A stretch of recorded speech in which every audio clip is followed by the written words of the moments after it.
Olá, o Perfil Opinião está começando. A Bahia é o mais negro dos estados brasileiros. Geograficamente, um dos maiores redutos negros concentrou-se na região do Recôncavo Baiano, mais precisamente em Cachoeira. E de lá saíram uma das maiores pérolas da música popular brasileira dos anos 60 e 70, os Cinco Ãs, do qual fizeram parte Heraldo, Erivaldo, Dadinho e, posteriormente, Aleluia, Mateus Aleluia. E iniciaram assim uma renovação no seu repertório musical e adaptaram os cânticos do candomblé, sambas de roda e cantos sacros católicos, projetando internacionalmente o trio. Cachoeira,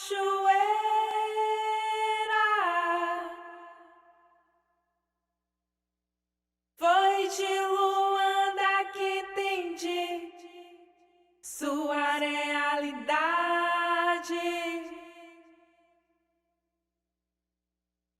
Olhem pra mim, sou de Cachoeira. Penso, falo, canto e sou sua liberdade.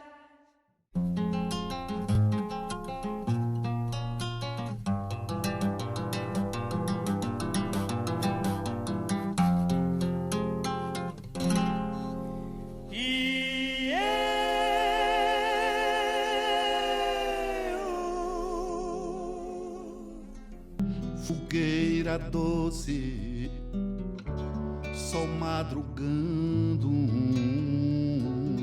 é luando e basta, beleza divinal, aí, maravilha, é o sol se pondo, é luando e basta, beleza sem igual. É nesse Xangri-Lá dourado que sonho já de outras vidas.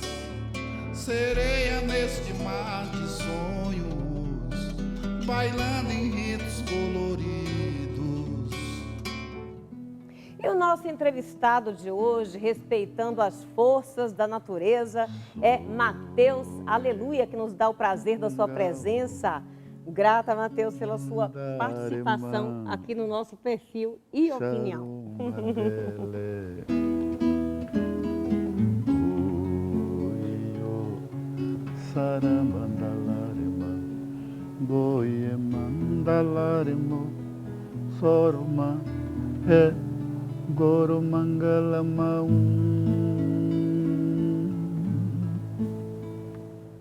Que beleza e que felicidade a presença do senhor aqui com a gente, que muito nos honra. Seu Mateus, de onde vem a música? Olha, menina, ela vem dela. A música é música. Antes de tudo, houve música. Antes que se formasse isso que nós temos como mundo, a sinfonia já estava formada. Eram os ventos uivando, era a terra se movimentando, os elementos. Era o crepitar das chamas nas folhas, era a água, entendeu? Eram os pássaros, eram os animais, cada um com a sua sonoridade peculiar. Era a música em todo o seu processo. Antes de tudo, houve realmente o som. Sem som não haveria palavra, né?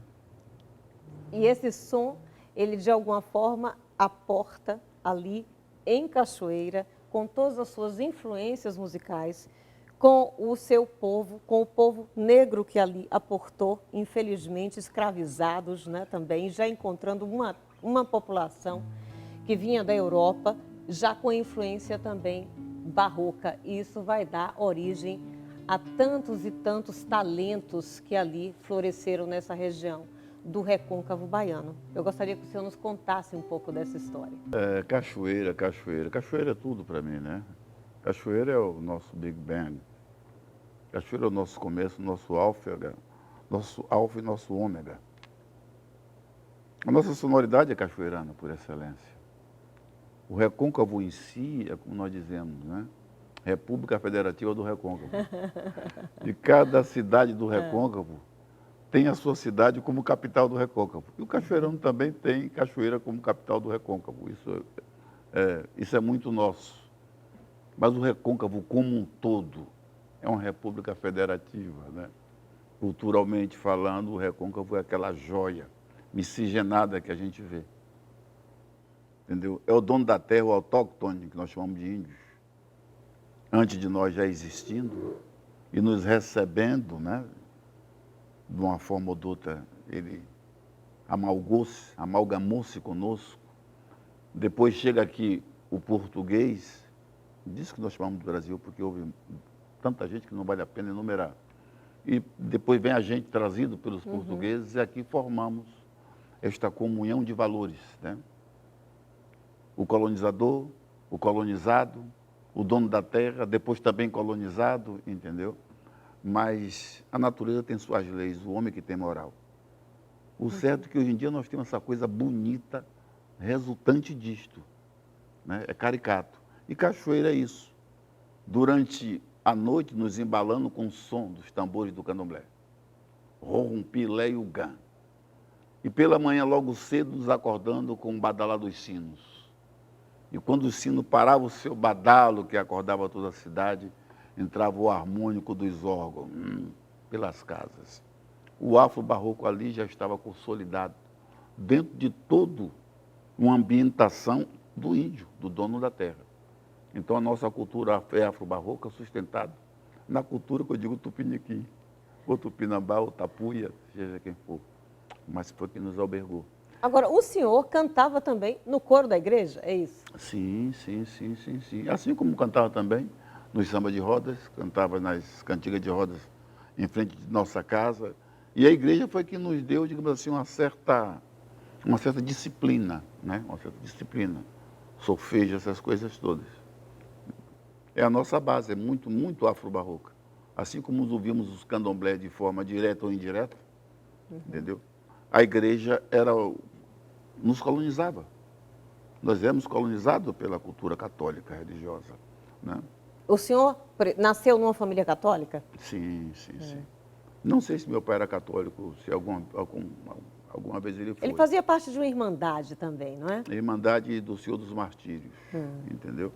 Irmandade do Senhor dos Martírios. Um dia ele está lá na igreja do Nossa Senhora dos Remédios, onde se reunia a Irmandade do Senhor dos Martírios. Lá na Sã Cristia tem lá a lápide dele. Está lá Antônio Aleluia, né? Antônio Aleluia. Isso é interessante. E nós tínhamos essa comunhão. Podemos até dizer, espontânea não era, porque você quando está colonizado, culturalmente, isso não é espontâneo. Você é que acha espontâneo. Eu costumo dizer que nós somos assimilados urbanos. Essa assimilação vem de 4 séculos atrás, porque nós assimilamos a cultura do colono. Não podemos dizer que não. Assim, o interessante é que depois também o colono assimilou a nossa cultura, tornou-se assimilado, né? Isso é tão importante que as pessoas hoje em dia não se dão conta que o colonizado depois passou a ser culturalmente o colonizador. É verdade. Hoje nós temos muito mais hábitos que vêm da África do que hábitos que vêm de Portugal. Na forma de cantar, na forma de falar, o nosso perfil psicológico, principalmente, né? Que se identifica, né? A cada entidade que nós temos como nossos guias espirituais, a pessoa que é mais, parece Ogum, outro que a mulher, essa parece Yansan, essa parece Oxum, esse parece Obaluayê. Essa plasticidade que nós temos vem da cultura Esse perfil psicológico, inclusive, dentro da cultura africana, a gente consegue fazer essa associação, o que já não consegue, por exemplo, com os santos da Igreja Católica. Não temos essa... Pronto. Esse parentesco visual e psicológico não temos, entendeu? Não temos. Mas com os santos mesmo do candomblé, nós temos. Quando é que o senhor se aproxima, de fato, não só musicalmente, mas do candomblé? Para poder lhe ser assim, franco, voltando no tempo, eu sempre fui próximo do candomblé. Eu, desde pequeno, me recordo que eu vim de um parto, minha mãe teve gêmeos, Mária e Maria. Depois de Mária e Maria nasceu Mateus, que sou eu. E na tradição dizia que depois do gêmeo, quem nasce é do um. E dali então, aquelas coisas de caruru, Lá em casa não fazia porque não professavam isso. Meu pai, que ouvi dizer que num tempo foi do candomblé, já não praticava o candomblé. Então, uma vizinha nossa, amiga, é que sempre no meu aniversário me levava para a casa dela mesmo pequeno, logicamente com o consentimento da minha mãe, e ela fazia todo aquele ritual para Dom, entendeu? E assim eu fui crescendo até realmente eu me identificar com o candomblé. Me identifiquei muito antes de eu pertencer aos Tincoãs. Muito antes mesmo.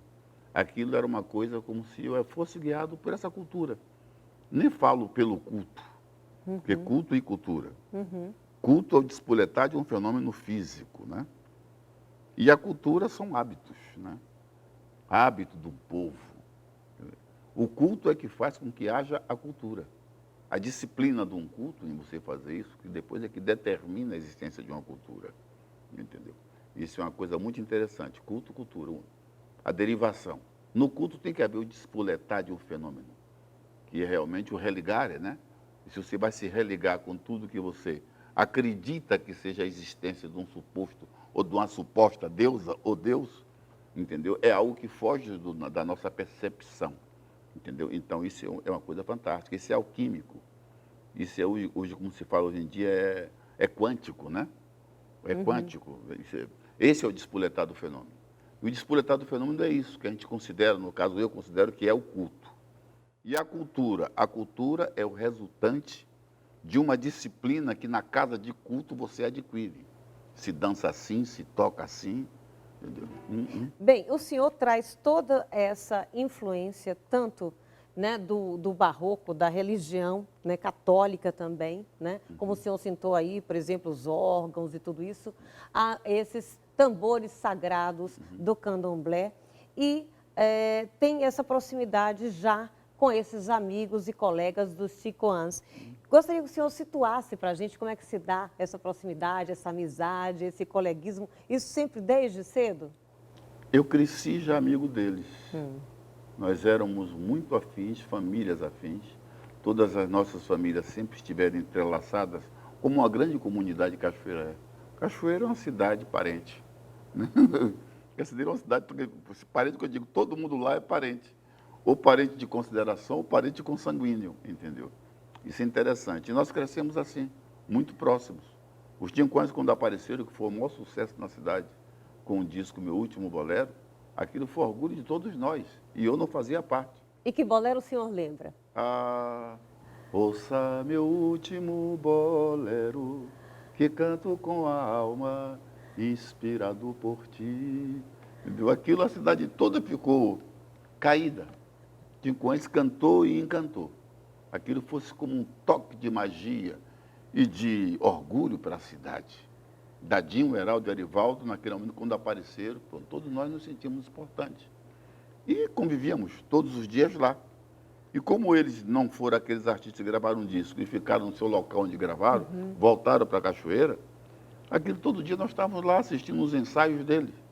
E nesse deles ensaiarem, como também, por exemplo, Arivaldo, também cantava no coro da igreja. Então nós tínhamos aquela proximidade. Dadinho não cantava ainda no coro da igreja, mas nós íamos para lá tocar violão e tocar com ele. E assim ficava. Aquela proximidade que é muito comum na cidade do interior na minha época. Né? Agora, as pessoas, de alguma forma, pensam que a sua entrada nos Tincoãs é que abriu justamente essa possibilidade de trazer também a cultura afro para o repertório. Ou seja, os Tincoãs ficaram conhecidos como aqueles boleros, né? E quando o senhor entra, traz uma musicalidade diferente. Isso é real, esse pensamento comum ou não? Já existia uma pesquisa e uma vocação, digamos, musical nesse sentido aí também dos próprios Tincoãs? Não é que houvesse uma intenção. Como com a minha entrada também, não foi com a minha entrada que isso aconteceu. Aconteceu porque teria que acontecer um dia. O Brasil estava realmente numa transformação cultural muito grande. O Brasil estava se libertando de todas as influências culturais que tinha adquirido, entendeu? De outros países. Estava se libertando um pouco da cultura americana, que nós éramos muito influenciados. Estava se libertando da cultura cubana, que a gente gosta muito, mas de qualquer maneira é uma cultura de um país. Estava se libertando dos boleros do qual também os Tincoãs, porque aquilo não era nosso também. Nosso, digamos assim, uma propriedade brasileira. Né? Autenticamente Muito brasileiro, brasileira. né? O Brasil estava todo se afirmando. Apareceu a bossa nova, com influência americana, mas com aquela determinação de dizer que era samba. Né? Começou a aparecer aqueles movimentos todos nacionais do Brasil reivindicando a sua identidade. Entendeu? Porque tudo foi nessa época. Aparece, então, a Tropicália começa a aparecer a MPB, que é tudo na mesma época, tudo estava em embrião. Os sertanejos, que era uma música genuinamente brasileira, mas dado a sua origem, o Brasil não a reconhecia. Tinha preconceito em reconhecer de uma forma, em pé de igualdade com os estilos musicais, o baião, o xote, o chachado, que só veio a ganhar realmente, digamos assim, staff, a partir do reconhecimento de Luiz Gonzaga. Porque antes era relegado, digamos assim, à subcultura musical. Bem, então vamos fazer o seguinte, para a gente encerrar esse bloco, vamos encerrar com a música que tenha sido, a partir da entrada do senhor nos 5 anos, um grande sucesso.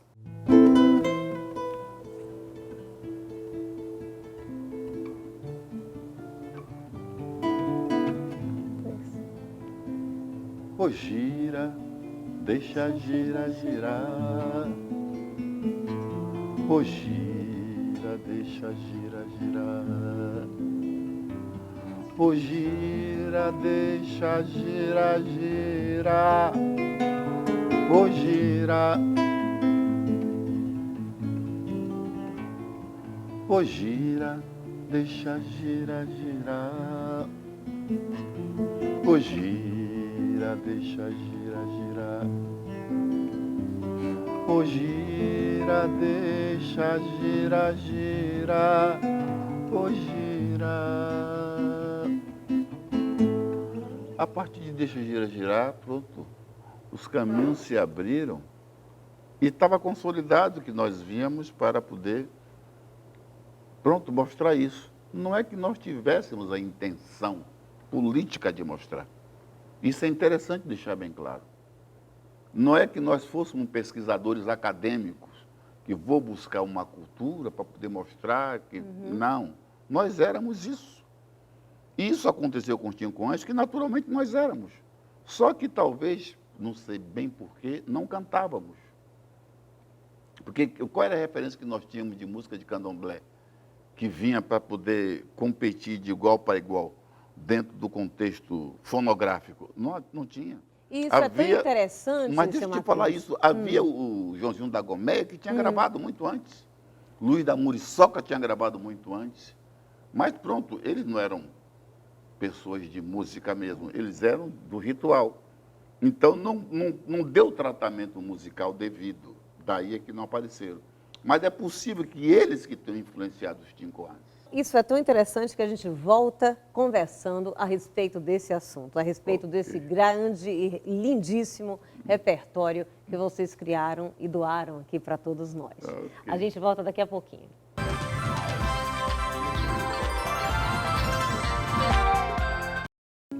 Os inquis pediam água, orixás pediam água, voduns pediam água, o Lodumaré,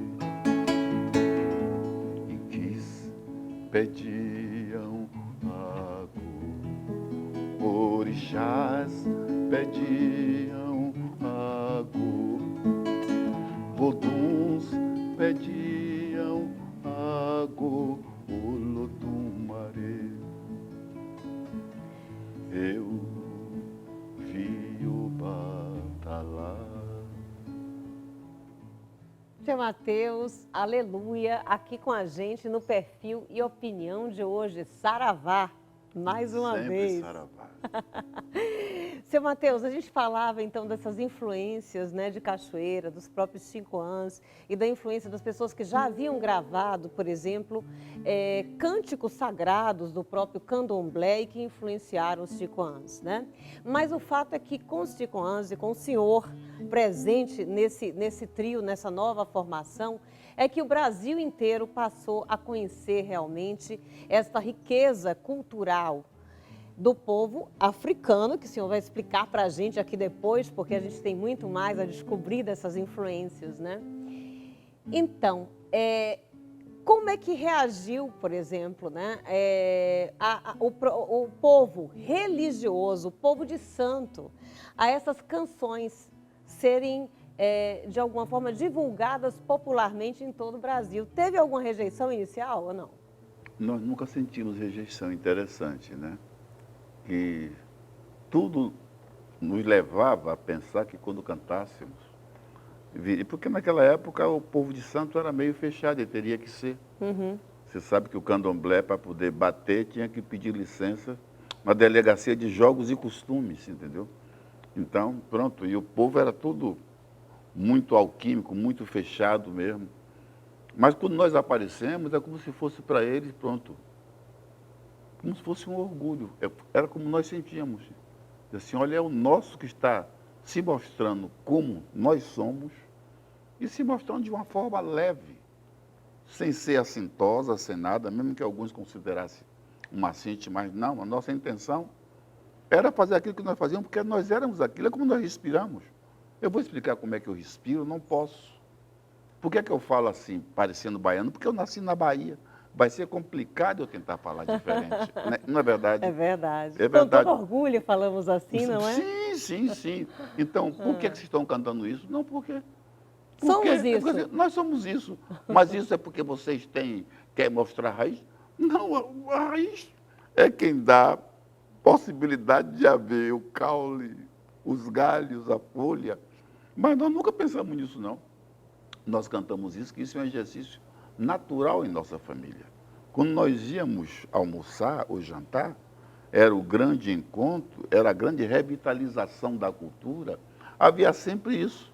Por mais católico que você fosse, no momento que você está em casa, no seu, vinha aqueles cantos ancestrais cantados por sempre mais velho. E todo mundo começava naturalmente a batucar.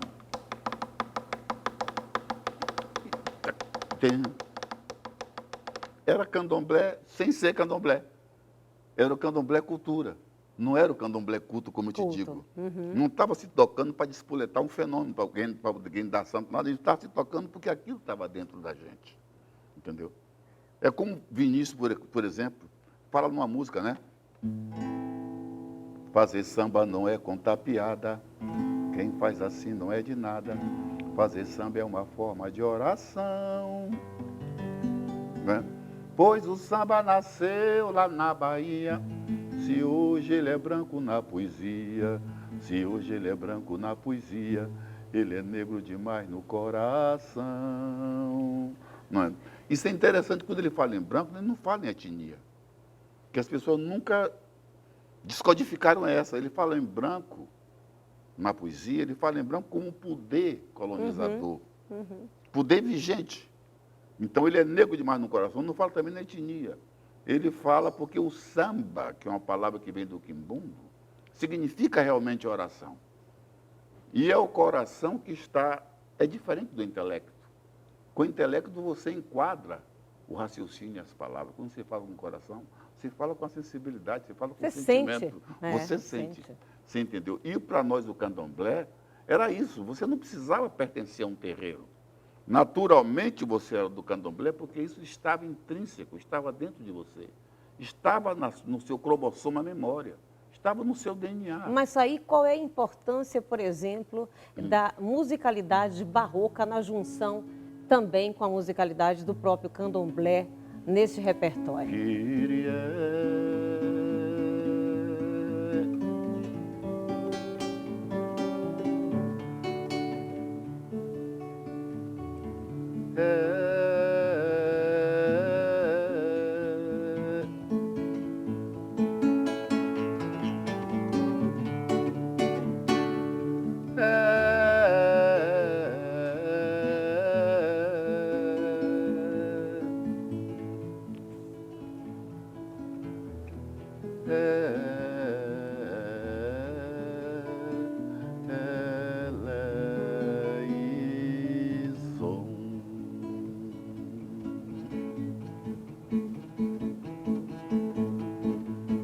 Triste.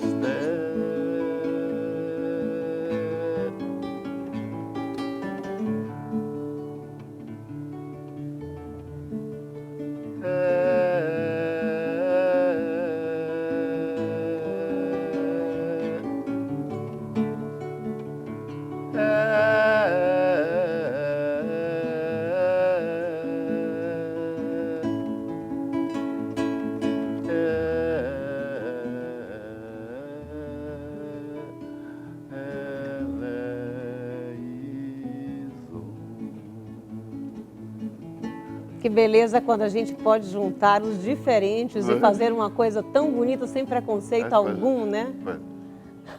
E bababá. Aí você já fala de Oxalá. Babá.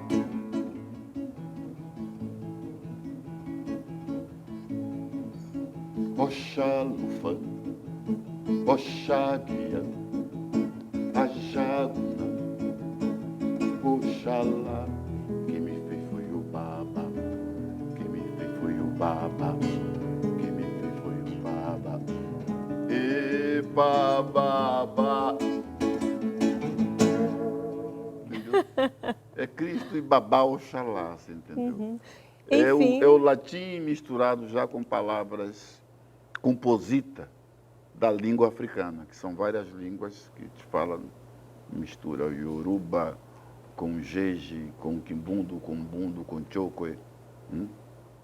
E dá essa maravilha daí. Maravilha, Né? é. Mas depois que os Cinco Anos fizeram esse sucesso todo, foram também para outros estados brasileiros, gravaram CD, LPs na época, né? E fizeram muito sucesso também. Vocês foram para Angola. Eu gostaria que o senhor nos contasse um pouco qual foi o propósito dessa ida para Angola, que fez com que o senhor ficasse lá 20 anos da sua vida. Olha, nós fomos para Angola antes.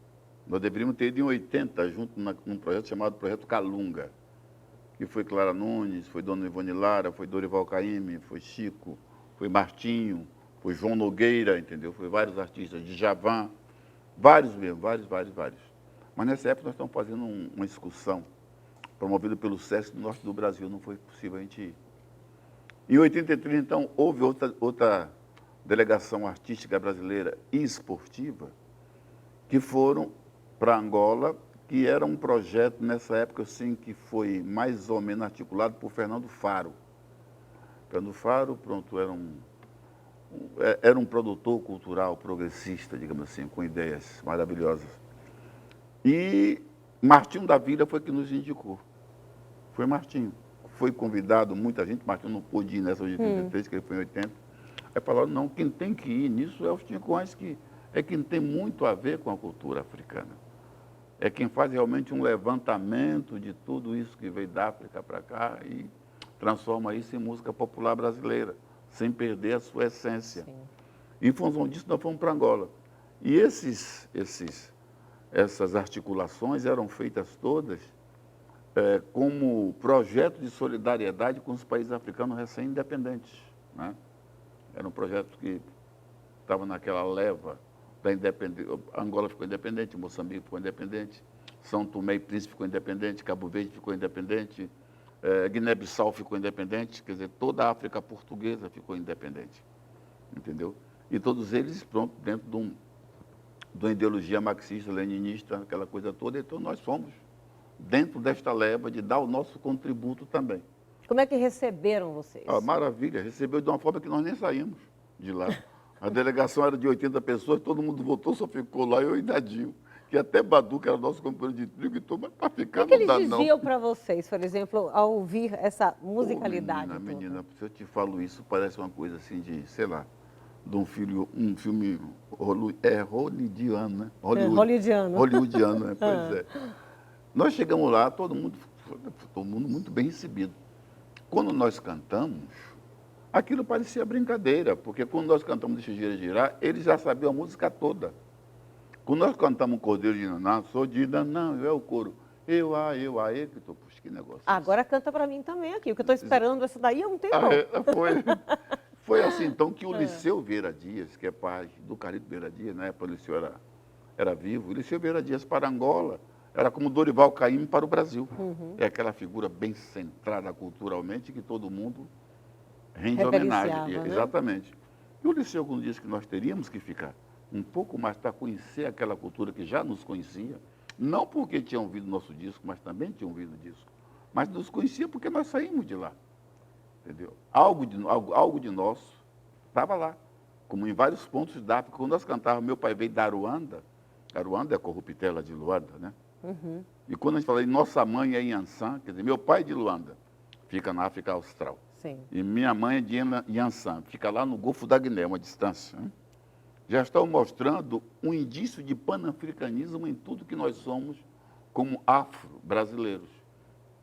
Entendeu? Nós já somos uma mistura de etnia, uma mistura de crença das religiões ou das crenças, ou queira chamar, do que chama da religiosidade africana. Nós já somos aqui essa mistura. Agora, no que é que vocês se surpreenderam também e que não esperavam quando chegaram lá? Primeiro, encontrar tanta gente parecida com a gente. Encontrar todo um poder constituído que se parecia comigo. Cuidadinho. Aqui, nós nunca vimos um poder parecido comigo. Nunca vi negro assim em poder. Então, lá, quando eu dei de cara com aquilo, parecendo que não. Você entendeu bem? E isso, eu falo por acaso, falei quando eu cheguei de volta aqui.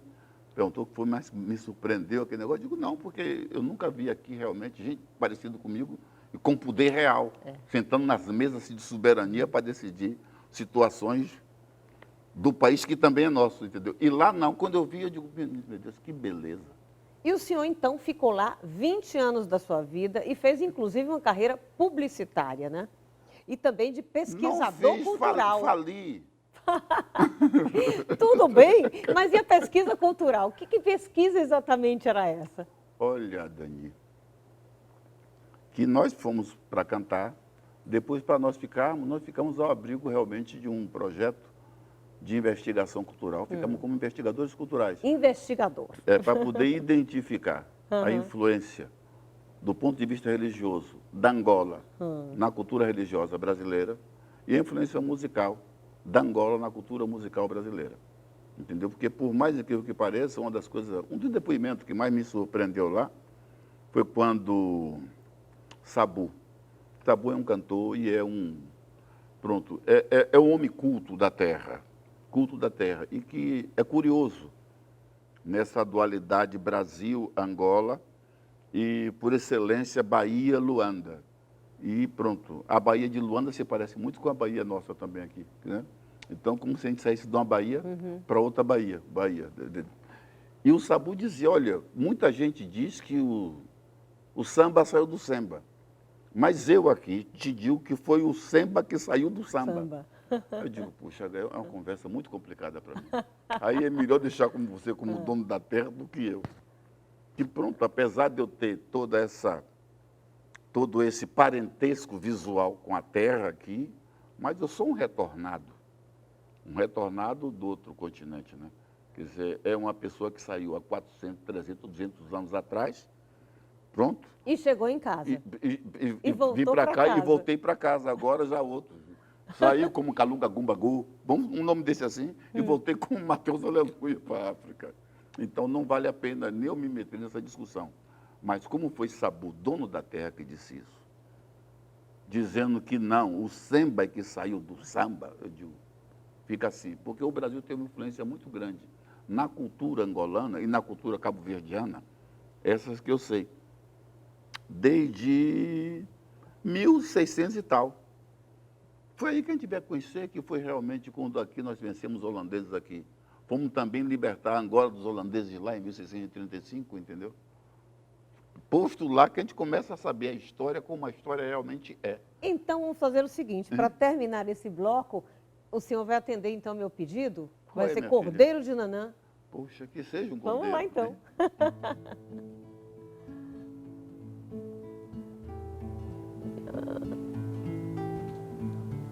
Você me ajuda?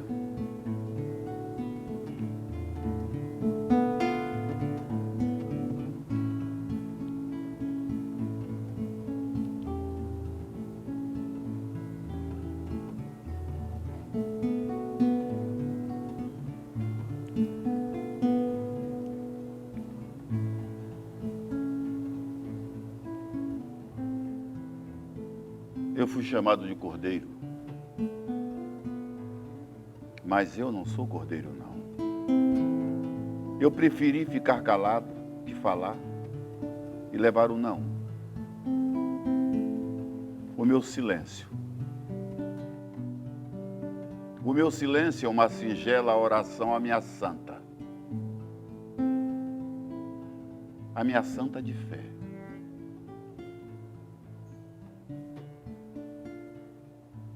O meu cantar. O meu canto vibram as forças que sustentam o meu viver. O meu cantar. O meu canto é um apelo. É um apelo que eu faço. E sempre farei. A Naná. Sou de Naná, eu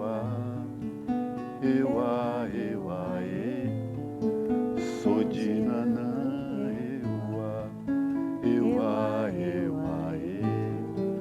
sou de Naná,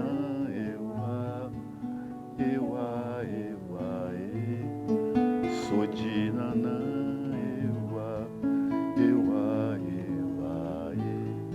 sou de Naná. Saluba Nanamburuque, ô Sabalu. Yayalodê, sou de Nanã, sou de Nanã,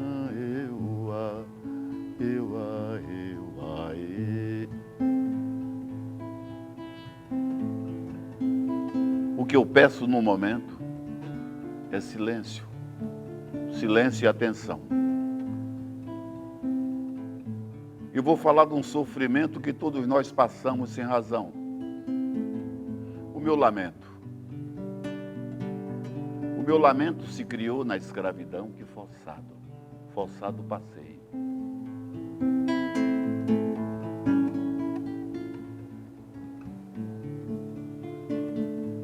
Eu chorei. Eu sofri as duras dores da humilhação. Mas ganhei porque trazia. E ainda hoje eu trago Nanã no coração. Sou de Nanã,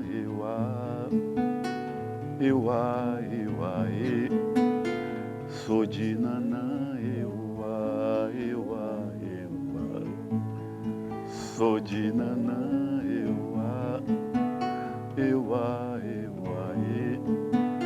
sou de Nanã, sou de Nanã,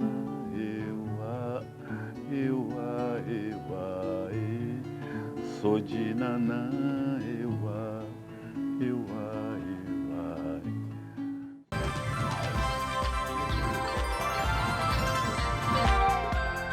Pra lá desta linha eu me lanço e vou.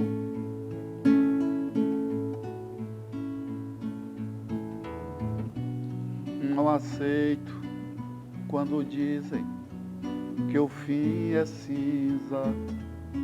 Xerengana, eu vejo cinza como um início em cor.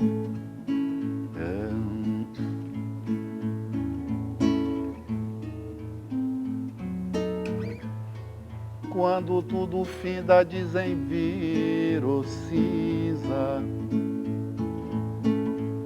Equívoco, cinza cor é poesia, eu sou.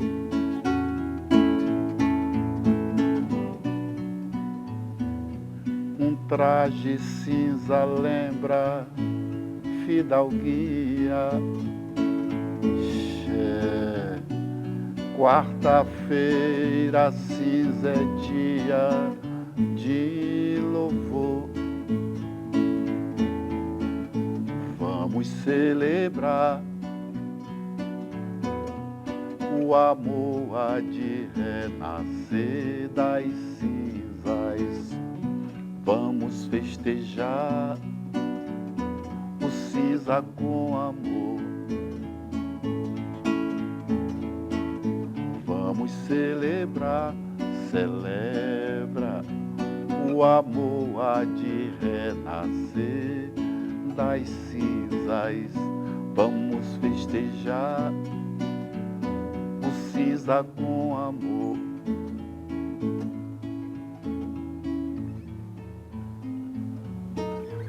Gota de orvalho prateada é cinza, massa encefálica é cinza, amor. A purificação também se faz com cinza. Fênix renasceu das cinzas com honor.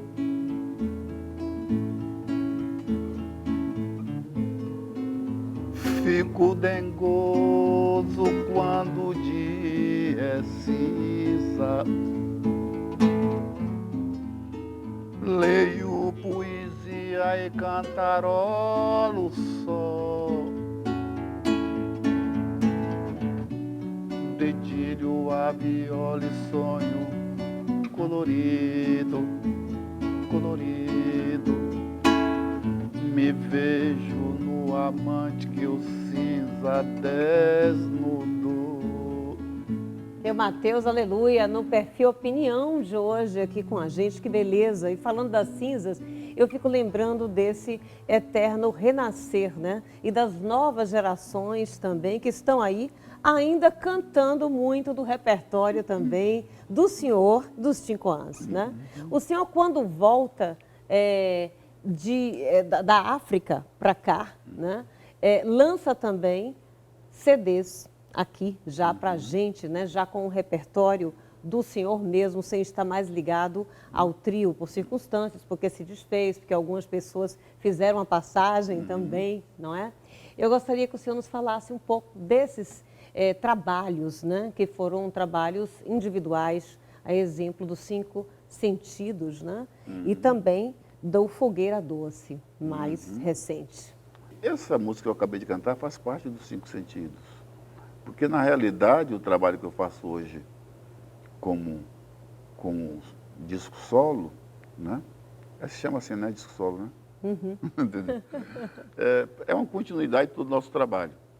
No outro dia, lançando aqui o Fogueira Doce, aqui até na TV, na Rádio Educadora, me perguntaram qual novidade que esse disco traz. Eu digo, não traz novidade nenhuma, porque pronto, nós somos sempre os mesmos, apenas vamos passando no tempo.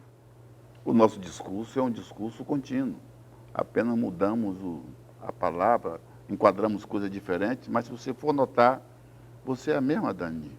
Você continua... Certamente. Tem algo em nós que é sempre mesmo e contínuo. E contínuo, né? Entendeu? E o meu trabalho é isso também, é tudo aquilo que eu comecei com o Tincoã, eu continuo desenvolvendo hoje, agora dentro já de uma visão de hoje. Né? Porque hoje nós estamos no hoje, mas quando era ontem, a gente chamava o hoje que nós estamos de amanhã. Não é verdade? É verdade. Então, pronto. A continuidade é uma coisa que existe. E nós estamos nessa continuidade. E nesse trabalho meu novo, tanto Fogueira Doce, também é uma continuidade de tudo que venho fazendo. Se eu vou cantar para você uma música, fiz releitura dos Tincoãs no 5 Sentidos. Vamos tudo, né? Niboboia. Conhece? Cabire. Oiaba.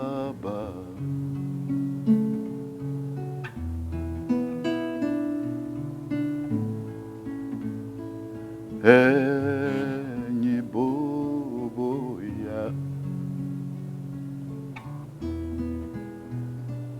Cabire.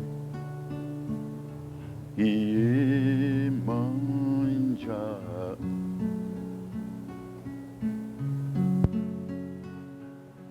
Olhai, Mãe Santa, meu canto de doce se lembra disso, né?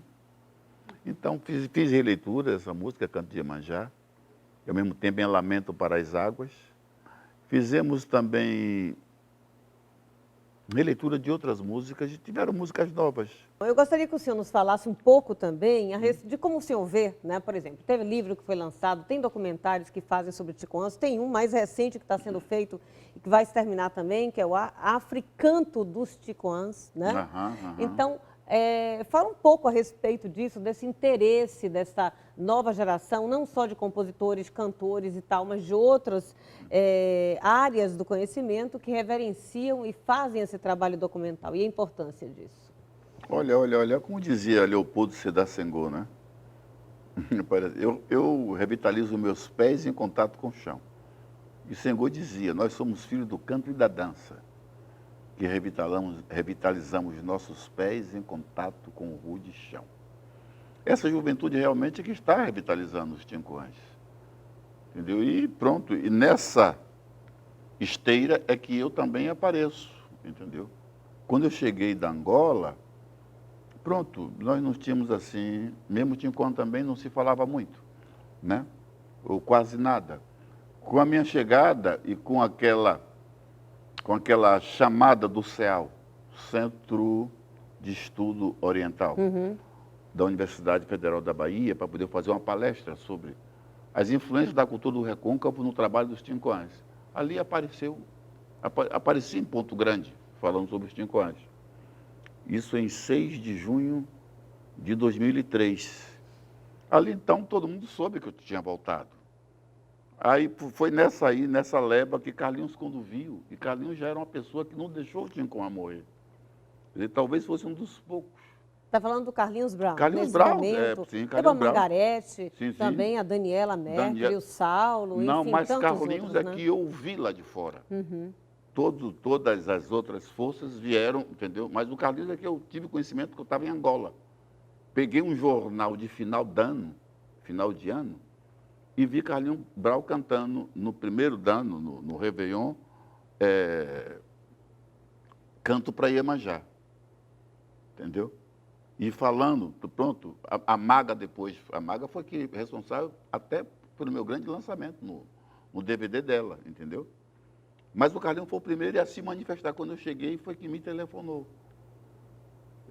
E tivemos essa proximidade através disso, através da iniciativa dele.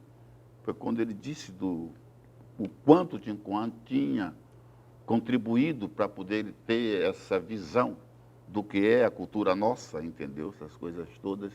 Então, isso de uma certa forma, que eu nem vim para poder ficar e fazer música. E de uma certa forma isso me conduziu a ficar. Porque daí eu fiz com ele, a convite dele e do Fernando Trueba, O Milagre do Candial, aquele filme documentário, entendeu? E pronto, depois ganhou aquele prêmio Goya, aquelas coisas todas. E daí depois veio o DVD de Maga. Então é daí que realmente vem toda essa coisa da revitalização do nome do Ticoã, quando realmente eu fui, digamos assim, pescado por Carlinhos, por Maga. O Carlinhos é que me convidou para poder fazer a música de Carnaval Mãe Bedandá, que foi gravada por Daniela Mercury, mas foi convite do Carlinhos Brau. Ele perguntou, seu Mateus, eu digo, faço, que ele já trouxe também toda a espinha dorsal toda, da música toda. Eu digo, deixa que eu entro de gaiato nisso aí. Entrei, entendeu? E fiz aquilo bonito que eu gosto. Que onde eu vou, que canto, todo mundo, ó, que beleza, entendeu? O senhor fala sempre assim que as pessoas dizem que as pessoas mais velhas têm sabedoria, o senhor não concorda, né? Que os jovens é que têm a sabedoria, que as pessoas mais velhas têm a prudência. Onde é que você viu isso, menina? São tantas entrevistas. Bem, mas assim, o que eu gostaria que o senhor falasse, assim, ao longo desses quantos anos que o senhor já tem agora? 76. 76 anos, quer dizer, quase 80 anos. Como é que o senhor compreende e vê a vida? É assim, filha, essa interação, né? Essa interação. Porque não é que a pessoa, o ancião, não tenha sabedoria acumulada, né? Mas se ele tiver, digamos assim, uma mente preservada para que essa sabedoria realmente entendeu? Tem que ter um Certamente. exercício mental para que isso não se perca, entendeu? E a juventude, quando eu falo nisso, que a juventude é que traz a novidade, a mensagem recente, que é a pessoa que está vindo de um outro plano que nós não entendemos. A juventude, quando chega aqui como criança, quando nasce, só quem ri, só quem chora é ela, todo mundo ri, né? A criança, quando chega, chora e está todo mundo sorrindo. Bem, nós nunca paramos para pensar o porquê disso que todo mundo ri e ela chora. Ela talvez se assustasse, ela traz alguma novidade para o mundo e as pessoas como estão sorrindo. Ela não entende bem, descodificar isso, pronto, é um dilema. O certo é que eu penso que essa receptividade que nós damos à criança que chega, a traumatiza, que ela se esquece qual é a mensagem que ela trouxe. E depois se torna tudo igual como nós somos. Tornamos pessoas que não queremos ser aquilo pelo qual nós nascemos para ser. Nós temos uma digital, você já ouviu dizer isso também na entrevista, né? Essa digital quer dizer que ninguém tem essa especificidade que cada um de nós tem. Isso quer dizer que ninguém é parecido com ninguém. E só a gente interagindo com o outro é que nós vamos realmente dar esse mundo a condução que tem que ser. Que cada um tem algo para contribuir com esse mundo que o outro não tem. Mas acontece que eu nasci para ser uma coisa que está aqui na minha digital, mas quando eu vejo que você se deu bem numa coisa, eu quero ser o que você se deu bem, eu não quero ser o que a minha digital diz. E aí forma essa confusão toda que nós vivemos. E quando eu falo isso, que a juventude traz a mensagem fresquinha, porque eu penso que é assim que as coisas se renovam. É preciso mensagens novas para a gente não ficar nessa caixa de ressonância de mensagens repetidas e viciadas como nós estamos aqui. Em todos os aspectos, político, religioso, entendeu? Técnico. Nós somos caixa de ressonância de quem? Eu vou dizer que eu penso, eu sou uma caixa de ressonância de N pensamentos que formaram a minha forma de ser. E para poder eu me encontrar, eu vou ter que dar uma parada, ver quem realmente eu sou, um mergulho bem dentro de mim, para poder eu me encontrar o meu fio primeiro, entendeu? E é por isso que eu digo, eu acredito na rapaziada. Gonzaguinha já falou isso primeiro do que eu. Né? Eu acredito na rapaziada, porque a rapaziada é que traz a novidade. Cabe agora ao mais velho, pela sua prudência, não se deixar embriagar pela novidade e tratar a novidade com uma certa parcimônia, com uma certa prudência. O que é o sucesso na vida? É você estar bem, né? Você estar feliz. Para mim, isso é o sucesso. Sucesso. O que é o sucesso? É um estado d'alma, né? É você desinflamar o espírito e viver a vida. É você observar a natureza, saber que o segredo está com ela, não está com a gente. Qualquer um de nós vai ter que realmente criar uma intimidade com a natureza, para que a natureza nos revele alguns segredos seus. Né? Qual é a relação da natureza com Deus? Eu penso que é muito difícil você separar essas coisas, Deus, natureza e universo, né? Para poder dizer que a gente está falando a natureza feminina. O universo é masculino, então combina os dois. O universo e a natureza, que a gente se encontra. O que é o destino? Pronto, esse começo e essa aparência de que a gente terminou, né? A gente não sabe. Cada dia tem seu destino, né? E temos que estar preparados para o que ele se apresenta para a gente. É uma forma da gente, assim, o que é estar feliz, né? Você perguntou? É isso, é você tirar de experiência que você não concorde, mas tirar o aspecto bom dessa experiência. Vamos terminar, então, esse programa com a canção que o senhor escolher para a gente. Eu agradeço antecipadamente aqui a sua participação em nosso programa, que tanto nos honra e que continue por muitos anos levando essa nossa cultura, né? E esse som e essa voz para todos os cantos do planeta. É o que eu desejo. Grata pela sua participação.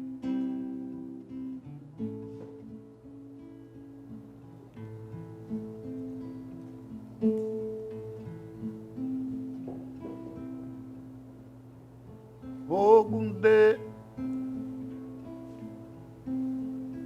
Harere Ire ire Ogunja Coroamade arerê, ire, ire, Ogum Yaô, Ogum de arerê, ire, ire, Ogum Já, Coroamade, arerê, ire, ire, Ogum Yaô.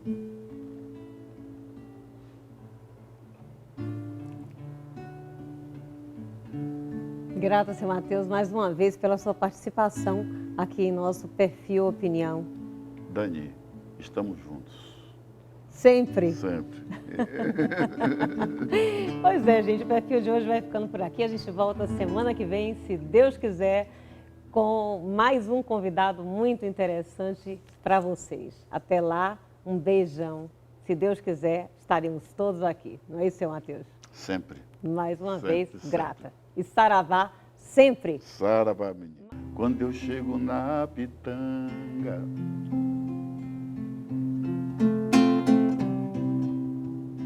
certeza tenho que em casa eu já cheguei.